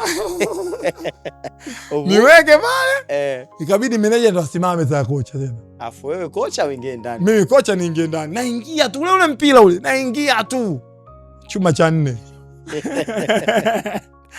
JKT pale Mbweni pale. Naingia tu chuma cha 4. Yule kocha pale na pale thank you yake ndo litokea pale. Alikuwa kocha mmoja kutoka Kenya nahisi. Haikuwa aitwa sijui nani yule. Haikuwa sijui yeye jina lake limenitoka kidogo, lakini yule kocha ndio pale akafukuzwa. Na pale ndio ikawa mwisho na mwanzo Tabora kufungwa. Hatukuwahi kufungwa tena. Mpaka mimi naondoka pale. Mechi inayofuata ndio tukaja kucheza mechi na Yanga. Golini Masalanga. Nakumbuka hata hiyo mechi ulicheza. Ulicheza namba 2. Tukawafunga goli 3. Yakuba yuko mbele yangu. Yakuba Makambo. Tumwanzisha. Ule mpira nakumbuka umeushika mpira. Nafahamu Masanga anarusha. Lakini kutokana na ile situation ilivyokuwa imetokea, sikuelewa ule mpira ulifikaje, kwa sababu kilichokuja kutokea wakati nadhani tulikuwa tumetoka kushambulia sisi. Mawili kwa penalty. Ilikuwa ni penalty ya Aziz Ki. Kapiga mimi nikacheza. Sasa wakati nimeucheza wao si nimeungania. Nimelala hivi. Sasa kama kitu kinaniambia hebu angalia mbele. Naangalia mbele hivi naona Yakuba amebaki na wewe. Kona kabaki Dennis na mimi nikaja sasa Dennis sio mchezaji namba 2 kasema leo nikamuita tu Yakuba. Wakati wale wengine mabeki kama wakumbuka hiyo situation, wale mabeki wote wamekuja pale chini wanataka nikombatie kwamba ile ni kulipele pongezi. Mimi nikainuka haraka. Na ndio hicho unajua kilichotokea pale baada ile situation ya kukosa penalty kwa kuna ile mentality kwamba kama watu wote wamepigwa gani, unajua kwa sababu muda huo nakumbuka mlikuwa mmeshaongoza moja unajua tulikuwa na moja. Kuna hiyo mentality kama vile watu wako chini. Sasa tunaona watu wanakuja kupongeza, alafu ghafla mimi nakuja kustukia, yani na kuona kabisa umeinuka. Unajua alichokifanya Yakuba, yani ni kama vile kunitema kwa sababu ule mpira nilikuwa na uwezo wa kwenda kuuwai mimi. Kwa Yakuba kwa sababu ana power kuliko akawa ametoka kwenye ile njia. Kwa kuja kustukia ule mpira uko nyuma yangu sasa. Nirusha ule mpira. Yakuba naika mimi nilichoona, yani nilivyoona wewe umebaki. Alafu mtu unakuwa na Mofia ambaye alikuwa ndio yuko karibu na wewe. Ni Mudasiri. Mudasiri alikuwa amesha, yani alivyokosa penalty ya Mudasiri kama kapiga chini kainama ya piga chini. Kila mtu alikuwa mentality kwamba tunategemea goli, alafu shangani unajua kama kuna ile mentality kwamba yani ndio tulikuwa tunategemea kwa sababu mechi ilikuwa ngumu. Ilikuwa ngumu sana. Kwa sababu ukiangalia asilimia kubwa kikosi ambacho kilichokuepo Aucho center beki ndio watu wengi walikuwa na majeruhi wengi. Kwa hiyo sasa tuna mechi nyekundu, Baka pewa nyekundu huko. Kwa hiyo kile kikosi kilikuwa kimechange. Alafu imetokea situation kama hiyo tayari tunaongozwa, alafu ndio situation na kurudi mchezoni alafu tukakosa. Pale basi mimi ndio nikatumia uwezo wangu wa kurusha na tukaenda kupata goli la pili. Lakini ile mechi nakumbuka sikuimaliza, ilikuwa mechi ngumu ile. Msonda alikuja alinilalia kipindi cha pili tumeingia tu. Akanilalia mguu, afu mimi nikawa najaribu kuinukia kwa sababu mpira ulikuwa sijautolea mbali. Niliumia sana ile mechi, kwa hiyo ikawa bidii nikae nje. Lakini matibabu ya wale madokta ambao walikuwa pale na kusaidiana mwalimu wakanisaidia. Lakini mechi kacheza mpaka nimeondoka pale. Tumewaacha Tabora wakiwa salama kabisa, hawana kushuka, hawana kupanda kabisa. Kwa hiyo tumewaacha ziko salama, ndio nikanunuliwa kwenda nikarudi tena Singida. Singida mimi walinichukua Tabora kwa kuvunja mkataba. Walikununua. Yani walinunua Singida. Wakati wasema narudi kule kama alikuwa hapo kwa mkopo. Mimi sikuwa kwa mkopo. Singida mimi niliondoka, nilivunja mkataba. Mimi mwenyewe nikaondoka. Nilivyokuja pale nilivyotoka Tabora kwenda Singida, Singida wenyewe ndo walinunua. Kwa baada ya kucheza Singida, na nishukuru Mwenyezi Mungu, ndo safari yangu ya mafanikio makubwa ndo ikaanzia pale. Na ndo mwaka wangu ambao nilipata mafanikio makubwa. Kutoka Tabora mpaka Singida. Singida ndo nikapata mpaka Yanga. Sawa. Tuishie mpaka hapo kwa Yanga. Tutakuja kuendelea hapo. Tunatamani kujua kipindi kichote ambacho safari yako ya soka umeanza, umeelezea baadhi ya mechi ngumu ambazo umekutana nazo, lakini pia kuna story ya kukataliwa na ambao wao baadaye wakaja wakakununua. Kuna vitu vingi ambavyo umepitia hapo kati. Ni changamoto gani kubwa ambayo ulikutana nayo ambayo wewe mwenyewe unakaa kabisa kusema hii pengine ingeweza kunifanya mimi nikaacha mpira kabisa? Changamoto moja kubwa ambayo ilitokea, tulikuwa tunacheza mechi, yani angalau tunacheza mechi zote hizo, zilikuwa zibaki mechi 8. Katika zile mechi 8 tukacheza mechi 5, zikawa zibaki 3. Ya sasa kwenda ya 6 ile. Ile mechi tukawa tumetoa draw. Viongozi anakuja kwambia, wameuza mechi ya. Yani tukaamba sisi wote tulicheza first 11 tumeuza mechi. Kwa ni jambo moja ambalo la hatari sana, afu ni jambo moja baya sana. Kwa sababu yani mwanaume mwenzio anakuja kukushauri eti kwamba nikununue wewe. Kwanza sio sahihi. Haijakaa sawa kwa mwanaume kwa mwanaume ambao kabisa hivi. Kwa hiyo ni situation ambayo yani hadi nikafika stage nikasema au mpira wenyewe acha niuache tu. Sababu ni kashfa mbaya sana. Mimi nilizila kabisa. Sijafanya mazoezi siku 4. Alafu na mechi ngumu ambayo ilikuwa inafuata. Mechi kubwa kabisa ilikuwa inafuata. Nikasema mimi sifanyi mazoezi. Sichezi. Sasa kama tumeuza mechi hiyo, mnatuambia tumeuza mechi hivi. Kwa sababu tulidraw tu. Na hatukufungwa, tulidraw. Lakini tuliambiwa tumeuza mechi. Sasa viongozi, mashabiki wakati huo ndio ile kama skendo, kama mchezaji nahisi likukuta sana na wewe kwamba wakati ule sasa ndio ile skendo. Ukifungwa tu umeuza mechi. Umeuza mechi. Au timu fulani kikufunga wewe umeuza mechi. Ndio wakati ule sasa. Sisi tulidraw na hiyo timu. Umeuza mechi. Hadi bosi naye kasikia kayaleta. Na bosi naye kaja kabisa kaanza kufuka kwenye kikao kama hivi njoo. Yaani ilitukatisha tamaa sana. Kwa sababu tulikuwa tunapambana ile timu ili mradi ifike malengo. Lakini tukawa tunaonekana hatufai. Lakini sisi mpaka zile points zinapatikana ni sisi kumbuka. Sasa. Sio wewe. Lakini kuna mtu anakuja kwa utasha wake tu na maneno yake. Unauza mechi sijui. Kasema hamna shida. Mwenyezi Mungu yeye ndiye anajua. Mwenyezi Mungu ndiye anapanga. Uwezi nifanyia wewe kitu kibaya. Alafu Mwenyezi Mungu akalala. Hakuna. Kisipojirudia kwangu mimi, kitarudia hata uzazi wangu. Au kitamrudia familia yangu. Mradi tu yani ile shida na mimi nipitie. Kwa hiyo ndio maana hakuna ubaya mtu anayekufa na ubaya. Ubaya unaomfanyia wewe, uwezi kufa wewe hapo bila ule ubaya kutimia. Yaani kurudishiwa ubaya wako. Utarudi tu. Na mimi ndio katika maisha yangu ambayo najiweka. Wewe ukinisema mimi vibaya, mimi namwachia Mungu. Sababu Mungu ndiye anajua mazuri yangu. Kama nimekufanyia mabaya, yeye anajua mabaya yangu. Kama nimekufanyia mazuri, yeye anajua mazuri yangu. Sawa. Kipindi hiki chote ambacho umepita katika safari yako ya soka, wakati unaanza pia mpaka leo hii Hussein Masalanga goalkeeper national team ya Tanzania, familia yako ilikuunga vipi kuhakikisha kwamba unatimiza hizi ndoto zako? Mimi binafsi wazazi wangu kama nilivyokuambia wametangulia. Watu ambao waniongoza ni watu ambao walikuwa karibu na familia. Yaani hao watu ndio ambao wananisupport na kuweza kunifanya niwe mpaka hapa. Lakini yote kwa yote sisi tuna madrasa inaitwa Manazil Atikiai. Wale wamekuwa ni mchango mkubwa sana katika yale kuniombea mpaka nimefika hapa. Sababu ukiangalia kwa jirani wetu sisi ni kimbilio wacha Mungu. Manazil Atikiai. Kwa sisi tunamkimbilia Mungu. Kwa mimi kama hivi naenda kucheza, nikipiga simu kwa shehe, bana shehe leo nacheza. Anaita vijana tunasomewa dua, jamani leo Masalanga anacheza. Kwa hiyo usione kama nacheza eti kama nacheza tu hivi. Kumbuka nasomewa dua huko.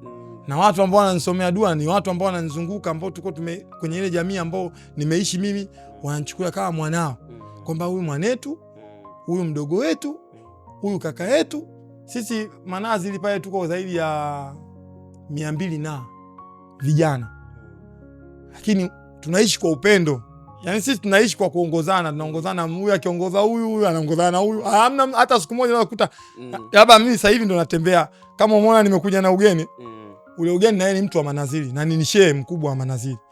Kwa hiyo umeona hivyo? Yaani ndo tunavyotembea hivyo. Familia. Huwezi kunikuta nikitembea peke yangu, labda nikiwa uwanjani au nikiwa labda kwenye mambo yangu natembea peke yangu. Lakini muda mwingi unaponikuta labda naenda sehemu, lazima niambatane na mtu wawili au watatu. Kwa sisi ndo tumejizoesha hivyo katika maisha yetu. Kwa wapo ambao wananisupport.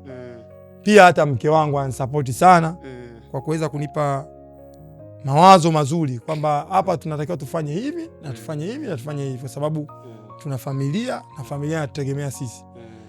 Kama wazazi wanakufa maskini, usikubali nawe ukafa maskini.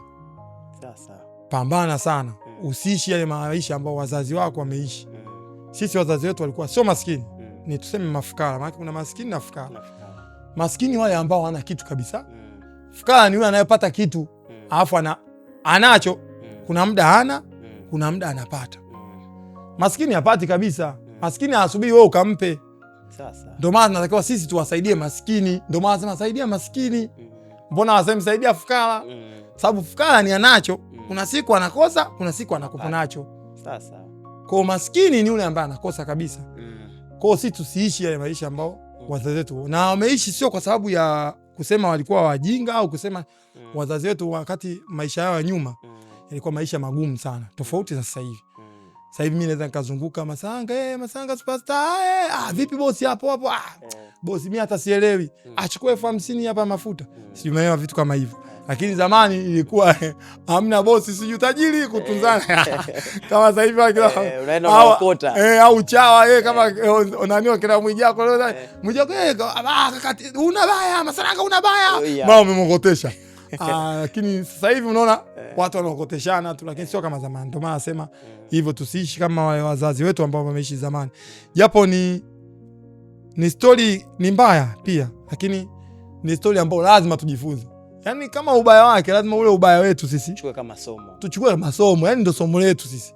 Tukisema tuchukue ule ubaya wetu tuweke kama nani, unakuwa eti bana huu ubaya tusiongelee. Hapana, tutakuwa tujifunze. Sababu ili ulione lile baya lazima ulipitie. Sijui umeelewa? Kweli. Kwa wazazi wako wameshapitia, tumekaa na wazazi wetu wamepitia wale kwenye maisha magumu. Kwa nini mimi mwanangu aje apitie tena maisha magumu? Kwa hiyo namshukuru sana wife kwa kuweza kuniunga mkono na kuweza kunipa mawazo yaliokuwa mazuri. Mpaka leo unaona nainuka hapa, nafanya kila kitu. Lakini ujue kabisa kuna mtu anamshirikisha. Sasa. Hussein Masalanga, mimi binafsi natamani kujua kwa mara ya kwanza yanatoka majina pale ya orodha ya wachezaji ambao wanaenda kuiwakilisha Tanzania katika michuano mikubwa ya Afrika. AFCON. Unaliona jina lako pale Hussein Masalanga. Ulipokeaje hiyo taarifa? Kwanza katika taarifa ambayo nahisi ilinyanyua hata moyo wangu. Unajua kuna moyo unanyanyuka unashuka mimi. Kama mchezaji unajua sisi tunakuja bwana. Imekwaje yani? Unajua Tanzania tuna magolikipa wengi sana. Magolikipa wako wengi sana. Ukiangalia Aisha anafanya vizuri sana. Ni brother ambaye ametangulia, ambaye kila golikipa naamini wengi wao walikuwa sio magolikipa, lakini wamebadilika kuwa magolikipa kwa sababu ya Aisha. Kweli. Au kwa sababu ya Juma. Lakini nazungumzia kwa sababu wakati huu ambao tulikuwa tunaitwa wakati Juma, sasa hivi yeye kaacha ugolikipa kawa kocha. Mimi bana ile majina yalinikuta, mimi nilikuwa naendesha gari. Alafu mtu alonipigia uwezi amini. Mimi majina naitwa alonipigia mtu wa kwanza kabisa Metacha Mnata. Yule golikipa unamuona. Yeye ndo wa kwanza kunipigia. Bana hongera. Hake wanasema sisi tunaishi hatupendani magolikipa. Ni uongo. Sisi tunapendana sana. Na tuna group kabisa la magolikipa. Sisi tunaishi kwa umoja. Kwa hiyo maana Metacha akanipigia simu, bana hongera bana mwanangu. Umeshaitwa tena kwenye timu ya taifa kwenye AFCON. Kaza hadi moyo ulia. Kwanza alokupa taarifa ni nani? Kipa mwenzio. Kipa mwenzangu ambaye na yeye anatakiwa na yeye awepo. Si umeelewa? Kwa nini hajaniambia mtu mwingine wewe Masalanga hongera au mzazi au mjomba ambao, lakini aliniambia Metacha. Na kweli pale nikabidi nipaki kwanza gari. Niko mimi na mimi miseli yangu kaikatisha pale yote miseli. Kabla anarudi nyumbani. Rudi nyumbani bana wewe vipi? Nimeitwa timu ya taifa. Mashindano gani? AFCON. Mashindano makubwa sana. Mama unakuombea upate nafasi. Magama golikipa walioitwa nao familia. Kasema basi Mwenyezi Mungu ni mwema. Japo sasa. Kuna maneno mengi. Kwani kaitwa huyu? Hizo hazikosi. Kila nchi lazima ukute. Kwa hiyo sisi tulikuwa tumelizika. Hata mtu akiongea nini asema wala kwa sababu hii ndio mipango ya Mwenyezi Mungu. Huwezi shindana na Mwenyezi Mungu, ndio kanipangia mimi riziki yangu. Yaani wewe utaongea, umeona sasa? Wameongea kilibadilika chochote? Hakubadilika. Ndio Mungu kapanga kabisa. Hata hiyo kuongea kwao wenyewe Mwenyezi Mungu alikuwa amepanga. Si umeelewa? Sasa. Kwa hiyo mimi nishukuru Mwenyezi Mungu kwanza. Siku yote ilikuwa ni muda wa swala ulipofika, nikaenda nikaswali. Nilimuomba sana Mwenyezi Mungu siku hiyo. Nilimshukuru sana sana sana. Hakuna siku nishawahi labda kumshukuru Mwenyezi Mungu kama siku hiyo. Baada ya kuitwa timu ya taifa kwenda AFCON. Yaani ni jambo kubwa. Kwa sababu huku nyuma kuna watu ambao wanataka hiyo nafasi. Kweli. Hata hizo kelele zinazopigwa. Hizo kelele zinapigwa kwa sababu ya watu wanatakiwa waende wao. Hiyo nafasi ile kwa wewe. Nafasi ile kwa mimi. Lakini Mwenyezi Mungu anasema mimi wanapiga kelele wao, mimi nakupigia kelele wewe. Utaenda. Na ukaenda. Na nikaenda. Sawa. Safari yako ikaanza, mkatoka Dar es Salaam mpaka kwenda katika mashindano mkafika. Michezo ya mwanzoni ukupata nafasi. Ukaja ukatokea mchezo wa mwisho ukapata nafasi dhidi ya Tunisia. Timu ambayo ni timu kubwa barani Afrika, miongoni mwa giant tunawatazama katika ukanda wetu huu wa Afrika. Ni wakilishi pia ambao wameshiriki kombe la dunia. Kwa maana yake unapohitaja timu ya taifa Tunisia unataja timu kubwa kabisa barani Afrika. Sahihi. Hebu tuambie experience yako wakati unajua unavyoambiwa unaenda kuanza kwenye huu mchezo. Hiyo taarifa uliipokeaje? Maandalizi yako yalikuwaje mpaka kufikia siku ya mchezo? Yaani mimi ilikuwa kwanza tofauti na magolikipa wote na hisi duniani. Kwa sababu mimi sikuandaliwa. Kuambiwa nimeandaliwa? Sikuandaliwa kaka. Siwafichi. Kwa sababu situation jinsi tu ilivyokuwa ilikuwa inajieleza unaenda kudaka wewe. Sababu Yakubu alikuwa ameshaumia. Zuberi Foba ndo kaumia kabisa na yeye hawezi, yani hawezi, anachechemea kabisa mwanangu. Kuna cha kuambiwa tena hapo? Hakuna. Hamna golikipa mwingine. Yaani ni wewe. Ni wewe. Kwa sababu wewe. Yaani hata nifanye nini? Masalanga ni wewe. Sasa ndo nikakumbuka ile maombi ambayo ni siku ya kwanza nilimuomba Mwenyezi Mungu. Kwamba namuomba Mwenyezi Mungu hata huko ninapoenda aweze nisaidia hata nipate mechi moja nicheze. Lakini maombi ukiwa unaomba, hata kuna watu wengine wanaomba lakini hawajui nini maana ya maombi. Kitu cha kwanza ni maombi unyenyekevu. Kabisa. Ukiwa mnyenyekevu ukamwendea Mwenyezi Mungu kwa unyenyekevu. Maombi ni unyenyekevu. Mwenyezi Mungu nisaidie. Sile huo usela. Huo usela. Mwenyezi Mungu kasema kwa sisi Waislamu lazima ufunge mikono. Mwenyezi Mungu nisaidie. Umeona ni hapo. Nimeanza kunyenyekea kwanza, kile kitu ambacho Mwenyezi Mungu anatufundisha au ameweka kwenye maana tufundishwe nimekifanya. Mwenyezi Mungu nisaidie. Mimi Masalanga. Sasa hiyo ndio unyenyekevu. Sio unyenyekevu. Lazima uwe mnyenyekevu. Kwa hiyo mimi nilikuwa mnyenyekevu kwenye maombi, nikaomba kwamba hii sasa la Mwenyezi Mungu hii la kwangu hili. Najisemea moyoni sasa hili la kwangu. Sasa kitu kilichokuwa kinanitisha na kile kinachoniambia hao wameshavuka kombe la dunia hao. Kuna ashikaji wengine bwana. Acha wengine jao kweli. Mwa Salanga. Mwanangu yani kwako wameshavuka kombe la dunia. Watu kweli. Watu. Umeona Olasta kuna midfield wao Olasta anapiga pasi huyo. Umeona Olasta? Kila sasa kuna hizi simu nikizisikiliza sana hizi zitakutoa. Zitanitoa. Kwa mimi simu nikiona inatoka Tanzania. Si za washikaji. Na mute. Lakini nashukuru uongo dhambi jamani. Mwenye kwenye haki yake wapewe wale viongozi wa TFF. Yaani wale wana uwezo wa kukusaidia pia. Japo wanaonekanaga saa nyingine wanapiga kelele lakini ni washikaji ambao yani walijiweka sio kama viongozi. Walijiweka ni pati ya kama wachezaji. Sasa mimi kuna mzee pale hata simjui wa TFF. Alikuja akaniambia, "Mdogo wangu, una kipaji, onesha." Akaja Blaza Oscar. Milambo yule. Anambia, "Muda ni wa kwako huu." Unajua mtu anakuambia, "Muda ni wa kwako. Oneshe." Mimi mwenyewe nachukulia kama mtu ananijali sana. Sababu mtu anakuambia muda wa kwako onesha. Ni kweli muda wangu, hamna golikipa mwingine. Ni wewe. Ni mimi. Mwingine Shabalala. Maana ndo alikuwa roommate wangu. Alijaribu sana kunipa moyo, anambia mimi naamini. Masalanga wewe bwana katika magolikipa Tanzania. Hata mimi mwenyewe na appreciate kazi unaoifanya. Sawa. Tulia. Hata kuna wengine washikaji si ndio wenyewe kwamba wanakutania lakini ndio ukweli. Tulia. Wewe tulia tu mwanangu, onesha. Kama wewe mtoto nado yule yani. Mtoto nado sio ameusho sana wewe. Mimi naenda kula anambia, "Mbona unakula kidogo?" Kula sana. Jamini. Mimi mna shida ndugu yangu. Nyie mtafurahi, afu mimi nipo simple. Nyie mtafurahi. Unajua mimi kwa sababu gani kwa jamii? Kwa sababu mimi swala za usiku nazipenda sana. Swala za usiku zile. Kwa hiyo namuomba Mwenyezi Mungu. Unakuta hadi muda mwingine nalia. Yaani mimi mwenyewe naomba na nalia. Machozi yanatoka kabisa. Mwenyezi Mungu naomba nisaidie. Maisha ambayo nimepitia mimi, wewe ndio umeyapanga mpaka hapa. Sasa basi nisaidie Mwenyezi Mungu, naomba unisaidie mimi. Kwa hiyo yeye Mwenyezi Mungu kama yani maombi yangu kama alikuwa anayasikia na unyenyekevu nilikuwa nauweka, na siombi mimi tu naombea hadi wale wenzangu.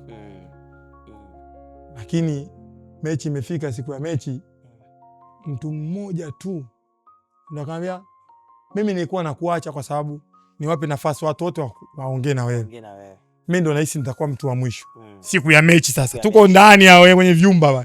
Amba mimi ndo mtu wa mwisho ambaye naongea na wewe na sitaongea tena na hamna mtu atakayeongea. Wewe leo unaenda kuonesha kitu kikubwa. Mimi nakuamini. Samata ananiambia tulia. Sababu ile mechi nakumbuka Samata hakuanza. Aitokea benchi. Pale mbele alianza Mwalimu na yule nani? Msuva. Kwa Samata akabidi yeye kama awe na wapa hope bwana, bonge la kiongozi mwanangu. Bonge la kapteni. Yule mshikaji. Kanaambia bana, mdogo wangu tulia. Mimi naamini wewe una uwezo. Mimi nakuona mazoezini. Naamini wewe una uwezo. Umeandaliwa wewe. Unaenda kuperform leo.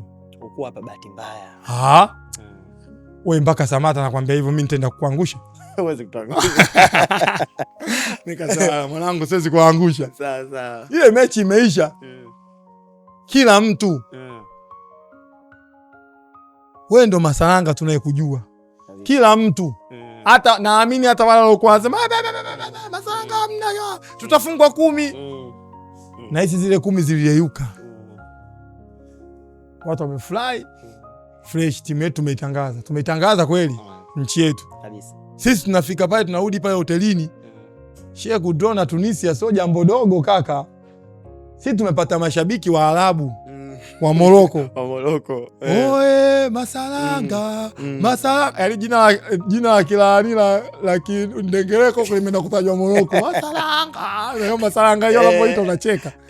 Lakini yote kwa yote kwa sababu tulikuwa tumeweka nia na tumeweka umoja kuanzia kwenye uongozi, walimu, wachezaji mpaka wale ambao walikuwa watuzunguka.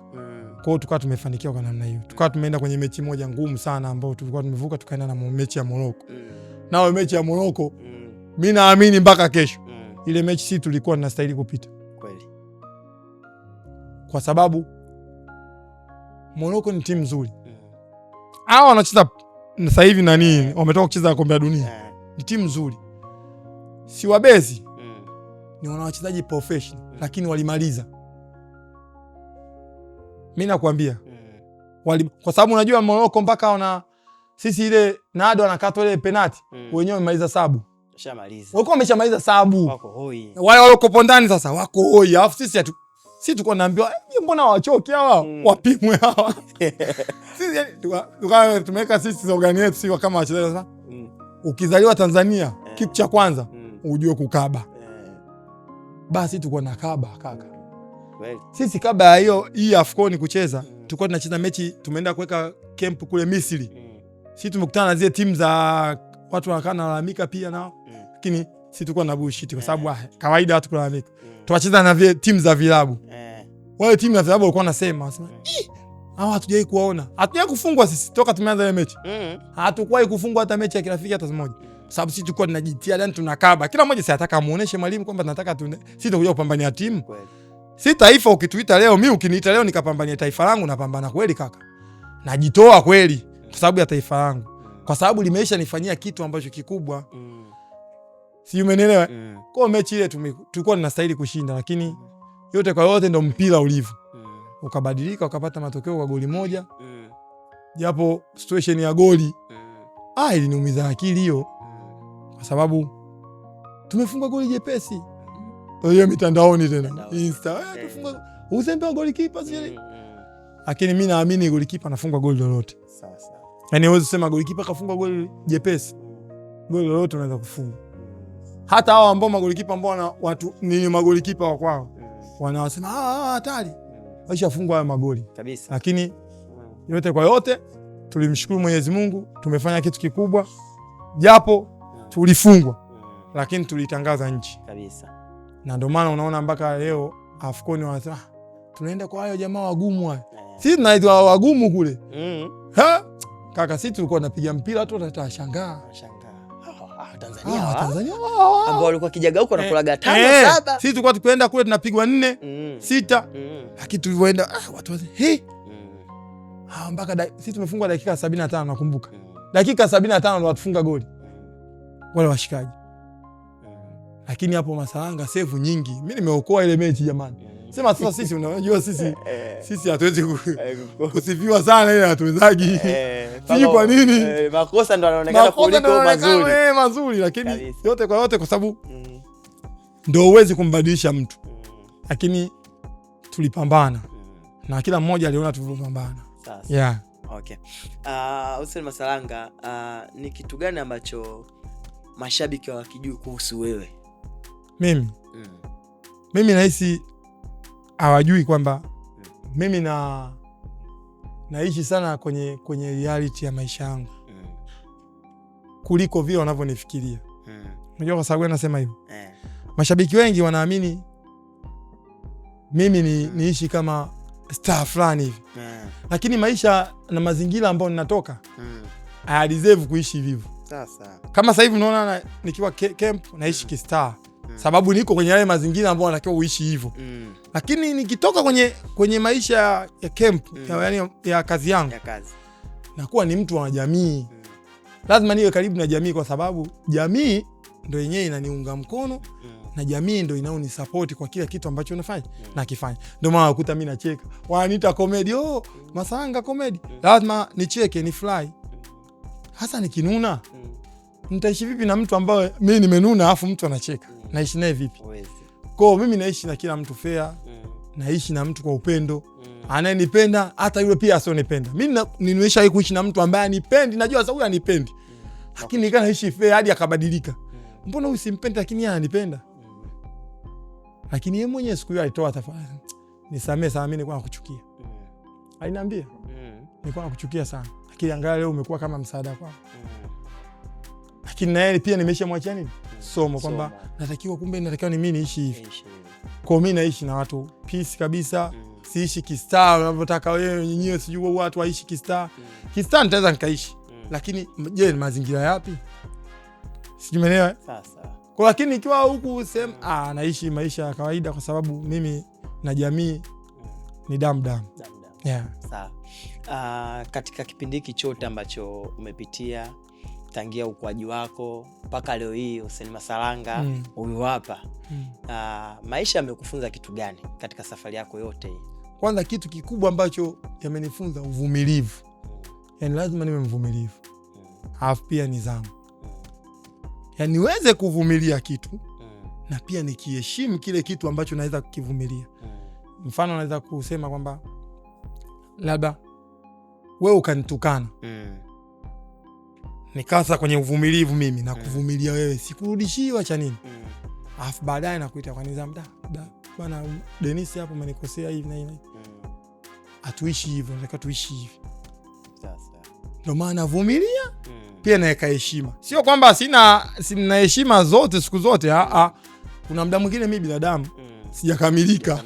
Mwanzo kanitukana ndio nikapata lakini sio kila mara. Yaani ukiona mpaka na mimi nimepayuka, unajua umenikera sana. Simone. Kwa mimi naishi hivyo. Alafu mimi naishi state. Sina. Masalanga amesema hivi. Amesema hivi. Masalanga anasema tukale. Twende tu. Hata nyumbani. Muda wa kula jamani. Wife akishatenga chakula, muda wa kula. Watoto sio kwa labda wanasoma. Ambia. Muda wa kula. Wanaacha kusoma, wanakuja wanakula kwanza. Wife saa 9 naenda mazoezi. Chakula kitakuwa tayari saa ngapi? Wife hapa saa 8 kasoro tayari itakuwa tumeshaingia mezani tunakula. Hamna shida, basi pika fast. Ndo hivyo. Yaani mimi ni mtu ndo nikaweka kwenye nyeusi, nakupa nyeusi. Ukija nyeupe, nakupa nyeupe kwa sababu nakuja vile unavyotaka wewe. Yani sikufuati wewe unavyotaka. Wewe unavyokuja ndo na mimi ndo ninavyokuja. Sio tumepiga story vizuri. Umekuja na story nzuri, tunapiga story vizuri. Sasa. Lakini wewe mbona golikipa sijui hivi? Golikipa ovyo. Nikamwambia uovyo wangu umesababisha na wewe. Kwa sababu wewe ndio umenisababishia uovyo, kwa sababu wewe mwenyewe unaniona mimi ovyo. Siona kitu kama hicho. Kwa maisha yangu mimi ndio yako hivyo. Sawa. Masalanga, unajua wakati wewe unaanza kuna watu uliwatazama kama role model, ulikuwa unajifunza vitu kupitia kwao. Sasa hivi kuna vijana wengi ambao mtaani huko wanajiita masalanga kabisa, ambao wanakutazama wewe kama role model wao, wanajifunza vitu vingi kupitia wewe. Ni kitu gani ambacho unaweza ukawaambia hasa katika safari yako ya mafanikio mpaka hapo ulipofikia? Nini hasa wazingatie? Kitu cha kwanza kabisa lazima wazingatie nidhamu. Nidhamu ndio jambo moja kubwa sana. Mpira wa sasa hivi umebadilika. Ukiacha strategy za mpira huko, zenyewe kama zenyewe zinajieleza, lakini nidhamu ya kwako wewe kama wewe kwanza. Mimi naamini wakijenga nidhamu yao ikawa nzuri ya kuheshimu kile kitu ambacho wanakifanya, watafanikiwa. Wapo wengi ambao kweli wanahitaji kuwa kama mimi, lakini wanakosa ule utayari wa kuwa na mimi kwa sababu ya nidhamu zao. Yani umeona kama mimi nimesemea muda, kupangilia muda wangu. Mwingine apangilii muda. Yeye anajua saa 10 mazoezini. Alafu watu wote wa vijana wengi unakuta saa 10 mazoezini. Mazoezi sio saa 10 bwana. Saa 10 ndio unaanza mazoezi. Saa 9:30 watakiwa uwanjani. Saa 10 ndio unaanza mazoezi. Lakini tunasikia vijana wengi saa 10 mazoezi. Wanaenda vijana saa 10 mazoezi. Inakuta saa 10 ile wakianza kuondoka saa 10 labda mpaka na robo na nusu wamefika uwanjani, wavae dakika 45 waanze 11 kamili. Hiyo sio nidhamu sasa. Saa 10 mazoezi ina maana saa 9:30 wewe umeshafika uwanjani, umeshaanza kuvaa. Mpaka saa 10 kasoro unadada zako mpira. Saa 10 kamili mimi niko mazoezini tayari hapo. Tayari hapo. Kwa kitu muhimu nidhamu. Yani waheshimu kila kitu wanachokifanya, waheshimu wao wakubwa na wadogo, pia na wajiheshimu wao wenyewe. Alafu pili, kujituma. Unapokuwa unafanya nidhamu lazima ujitume. Mazoezi usikivu mwalimu anachokiongea au yule anayesimamia, hata kama yeye ni mdogo, wewe ni mkubwa. Mimi nakupa story pale mtaani. Kuna vijana wangu mimi wanacheza mpira. Nikiwepo mimi nasimamia. Lakini mimi nikiondoka kuna kijana mwingine anasimamia. Lakini kimkuta yule kaanzisha program, mimi nafuata ya yule. Sasa. Hapa mimi naanzisha yeye, ngambia endelea. Kwa sababu gani? Mimi naenda, natoka, anakuja nani? Ndio naandaa wale sasa. Sasa. Kwa wale nishawajengea nidhamu, wana nidhamu. Ya kujua kwamba kumbe hapa natakiwa nifanye hivi na hivi. Kwa tofauti na mtu mwingine. Kwa mimi swala nidhamu naliweka mbele sana na ninaheshimu kila mtu. Hata wale ambao ukipata muda wa kunisema niseme. Kuna watu wamenisema alafu nikakutana nao. Juzi niko kwenye tamasha nikakutana naye mtu ambaye amenisema mabaya sana. Masanga vipi? Nikamwambia tunamaliza leo hapa. Wewe wakati nimeenda kwenye mashindano makubwa na wakilisha nchi walikuwa wananisema vibaya. Sio jambo zuri. Sasa leo nikuseme wewe hapa umekuja kwenye tamasha umefuata hela. Unajisikiaje? Kamtolea mfano akasema ila wewe baba ngambia walisia huo. Walisia. Hii tamasha ni kwa tu sisi. Wewe umejileta umefuata hela. Nitangaze hapo umefuata hela, unajisikiaje? Sasa.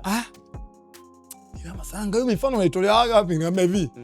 Tunatakiwa tuishi kwa upendo na tuheshimiane. Kweli.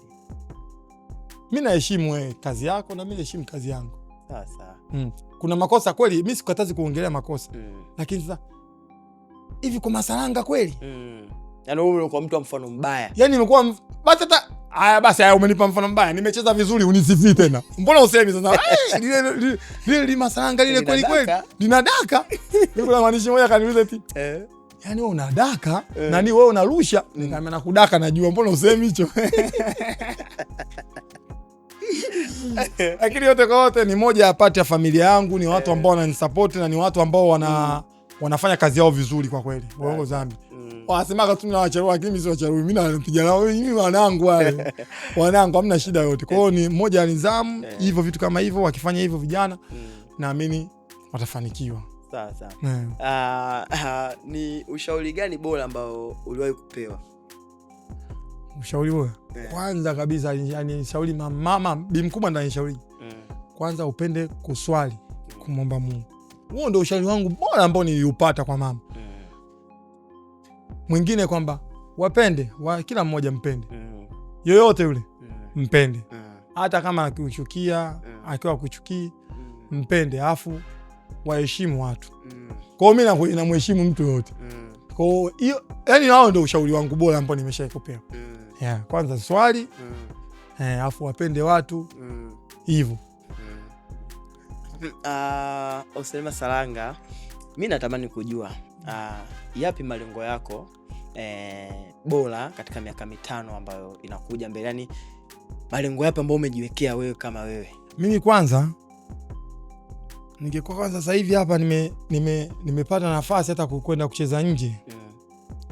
Ilikuwa sasa niwachukue watu na mimi niwasogeze kule. Kwa sababu gani? Umeona timu za taifa za wenzetu sio wengi ambao wanacheza wa nchi ile. Hebu angalia kama England. Nasolea mfano. England wako, yani watu ambao watoka England wenyewe ni asili yao wako 3 4. Lakini wale wengine wote watoka sijui huyu Kongo sijui wapi. Kwa nini Tanzania hatupo? Kweli. Sijui umeelewa? Nimekuelewa. Yani kwamba umeona kama ilipofika Samata. Ningefika mimi Masalanga. Samata, Masalanga, Msuva, sijui Nado, Faisali au Zimbwe wako nje, wanacheza nje. Si timu yetu ingekuwa bora ya taifa. Tungefika yale malengo ambayo sasa tunakosa kufika yale malengo kwa sababu bado hatuna ile support ya kuvutana kwenda kule juu. Kwa mimi kama nitamaliza mpira, nitastaafu. Kitu cha kwanza nitaanza kusoma. Nitasomea kwenye uongozi. Yani ukocha na uongozi ule nitasomea. Kuna kiongozi mmoja sipendi kutaja jina. Ana IQ kubwa sana. Yani hapa Tanzania ana IQ kubwa kuliko. Yani nikifika elimu ambayo yuko nayo yeye, nitaongeza kidogo na mimi ili mradi nianze kuwasaidia watoto ili wavuke mipaka wa Tanzania. Mimi naamini katika nchi ambayo ina vipaji, Tanzania. Tanzania tuna kila kipaji. Hebu nitajie kitu ambacho wewe unaona hamna kipaji hapa Tanzania. Na kweli unachosema. Na juzi nimetoka Iringa, nimemkuta mtu anazunguka kama feni. Kipaji kingine hiko. Nilimuona kuna muda niko uwanjani, nikana mwangalia anazunguka kajishika hivi. Anazunguka kama feni. Alafu sasa kana jiuliza labda akimaliza hata yumba. Anamaliza ndo kwanza anatembea. Na mimi nilichoshangaa. Kama mpira ungepigwa ile shuti kule kutoka kule. Mimi ningefungwa. Sababu nilikuwa nimefocus na mwangalia yule jamaa achokifanya. Ujue sio kila mtu anaweza kuzaliwa akafanya vile. Sasa wale kwenye nchi za wenzetu akienda sisi tunaona vichekesho tunacheka kama kama feni. Lakini yule akienda kule anapewa fursa. Anaonesha, bwana huyu vipi? Kuna mtu pale Marekani yeye sio mcheza basket. Yeye anadunda, anajua kudunda. Bwana huyo jamaa anadunda na mipira 8. Yani anadundisha mipira 8. Wewe sio hivi mipira 8 anadundisha. Yule katoka Afrika. Ghana. Anadundisha mipira 8 kwa mara moja kwa mtu mmoja. Lakini achezi basket. Anaburudisha watu wakati mechi ya basket inaendelea, yeye anaburudisha. Anapata hela yake. Maisha yanaendelea. Lakini angetokea Tanzania, angekufia huko mtaani. Huko ndo maana wasema hivi, ndo maana nataka nisome niwe na elimu kubwa kuweza kuwavuta hao wengine wasogeza. Sio kwamba hatuna watu ambao wanaweza kutuvuta. Lakini sijajua, maana sijasoma bado. Sijajua tatizo linakuwa ni nini. Kwa hiyo nikija kujua tatizo ni nini, mimi nitaingia mzigoni, nitaanza kuchukua bwana mkane, hebu tuenze tu. Baya hebu jaribu hivi. Kwa hicho ndio ambacho ni malengo yangu. Sawa. Watu wengi wanatamani kujua Oseni Masalanga nje ya mpira. Yani kitu gani kingine ambacho unachokipenda wewe? Mimi napenda sana kufuga. Yani ufugaji napenda sana. Napenda kufuga kuku. Mimi nyumbani kwangu sasa hivi nafuga mbwa. Ila sio mbwa unawajua wewe. Mimi mbwa wangu nao wafuga ni wale mbwa wa German Shepherd zile. Ambao watu ambao wanawajua. Ni mbwa ambao wanauzwa bei sana kwa soko lao lilivyo. Mimi ndo nimeanza kuwafuga hao. Design kama kweli. Hiyo sio kukutana naye mtaani kabisa, wewe kukutana naye. Huyu mimi nao wawili hao. Wote wa kike. Kuna na mpango wa kuanza kuwazalisha sasa, kwa sababu hao wakiwa wadogo hao ndio wanakuaga bei sana. Tofauti na kama mkubwa hivi. Tofauti akiwa mkubwa. Mkubwa huyo unaweza kukuta 3 milioni. Lakini wakiwa wadogo vile unaweza kuuza bei kubwa. Kwa sababu si wadogo. Alafu hao wana gharama. Kuku. Umeona kama hivyo? Kwa wale kanga wale hivyo. Kwa hiyo mimi natamani sana kufuga. Na inshallah Mwenyezi Mungu akijalia nikija nikastaafu mpira nitakuwa mfugaji. Kama nitashindwa kuko kwenye elimu hiyo ninayosema. Sawa. Tumalizie kwa swali la mwisho kabla kuja kukuuliza swali langu la challenge. Watu wengi wanatamani kujua Hussein Masalanga. Yani wewe ni miongoni mwa watu ambao muda mwingine binafsi mimi pia nasikia mara nyingi umekuwa yani ukisemwa vibaya kwenye mitandao ya kijamii, hata live wewe mwenyewe umesema hapa hata live, yani Hussein Masalanga ni miongoni mwa goalkeeper ambao mara nyingi wanatolewa mifano mibaya. Wewe unawezaje kuhimili pressure kutoka kwa mashabiki kwenye mitandao ya kijamii au hata face to face? Mimi kwanza ukinisema vibaya nikakujua na kufuata wewe ulionisema vibaya, si wafuate wao mashabiki wengine. Wewe mimi sasa hivi nahimili, naweza kuhimili, lakini lazima nikutandike na wewe, yani yale majibu lazima nitalipiza. Nisipolipiza kwa design hii nitalipiza kwa design hiyo, lakini sitokulipiza kwa ubaya. Si unaelewa? Wewe unasikia sasa hivi skeno sijui Hussein Masalanga ameenda wapi. Kuna mmoja amemwambia tu na nyoko kutoa taarifa za uongo. Mwaka huu mambulisho chote imekuwa kama watabiri. Sasa nijibu tu la kishikaji. La kishikaji kwa sababu anaandika hivyo ni mshikaji. Tena mshikaji wangu. Kaandika hivyo basi na mimi nikamjibu kishikaji. Sababu si mwanangu, rafiki yangu, kwa nini nisimjibu? Lakini sijamjibu vibaya. Sidhani kama kuna sehemu nimemjibu vibaya. Mimi kwa hata mimi ukiniongelea vibaya, ukiona mimi sijakuvala hiyo nimepuuzia, naona ya kijinga. Ukiona mbaya nimekujibu, hiyo nimemjibu kwa sababu ni mshikaji wangu. Yaani rafiki yangu, ndio maana nimemjibu. Unaona hata nimemjibu kishikaji. Sikumjibu si wewe vipi si? Hiyo sio lengo langu hapa. Kwa mimi kwanza pressure sina. Yaani unajua sasa ukinisema Masalanga sijui mabaya, mimi pressure sina. Mimi ninachojua bosi wangu vipi? Mimi golikipa mbaya mzuri. Bosi akasema wewe bonge la golikipa. Mshahara mwisho wa mwezi unaingia au hujaingia? Naingia. Vipi unavyoona nacheza vizuri vibaya? Nacheza vizuri. Nini niyo na hofu? Bosi ndio kasema. Sasa wewe nenda kamwambie bosi wangu. Wewe kamwambie bosi wangu huyu kipa mbaya. Kwa huko mitandaoni utajua wenyewe. Mimi bosi wangu mwenyewe yuko mtandaoni. Kwa anayaona yale. Mbona hivyo anambia golikipa mbaya Masalanga? Mbona hajasema sasa namvunjia mkataba? Nimemaliza mkataba. Si nitamaliza mkataba. Lakini bosi wangu si yule. Uweza kujua baba, uweze kujua baba anakuja ananiongeza tena mkataba. Wewe unazidi kusema baya anaongeza mkataba. Si wewe? Kwa hata hizo hizi comment mimi naona za kawaida kwa sababu hata mtu atokinsema mimi jamani, mimi namwamini sana Mwenyezi Mungu. Mimi naamini Mungu yeye ndo anapanga kila kitu. Yaani niwe mbaya ni Mungu. Niwe mzuri ni Mungu. Kwa wewe unashindana na Mungu ujue. Maana ubaya mimi si ndo Mwenyezi Mungu kaniumba. Ina maana ubaya sikanipa Mungu. Kwa hiyo unashindana na Mwenyezi Mungu. Kwa hata sema huyu naye hajui kuongea. Umeanza kumwingilia Mungu sasa. Sababu Mungu ndo kaniumba niongee hivi. Wewe unasemaje mimi sijui kuongea? Kwani useme hivyo? Kwani useme hivyo? Kwa mimi nachukulia vitu vya kawaida. Hizo ni comment za kawaida tu. Hazinipi pressure zote, wala haziniumizi kichwa. Tena ndo zinanifurahishaga. Na ndio maana kutoza nyingine mtu namjibu hapo nacheka.